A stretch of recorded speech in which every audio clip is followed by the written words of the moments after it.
প্রথম রোজার ফজিলত, গুরুত্ব ও মর্যাদা।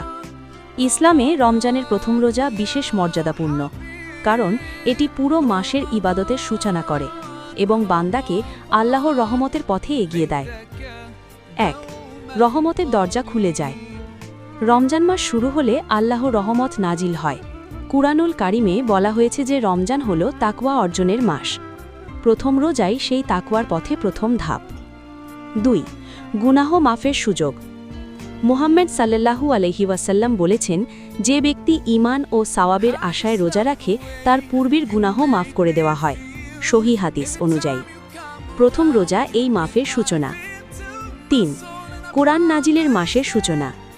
রমজান হল কুরআনুল কারিম নাজিলের মাস, তাই প্রথম রোজা মানে কুরআনের সাথে নতুনভাবে সম্পর্ক গড়ার শুরু। ৪. জান্নাতের দরজা খোলা।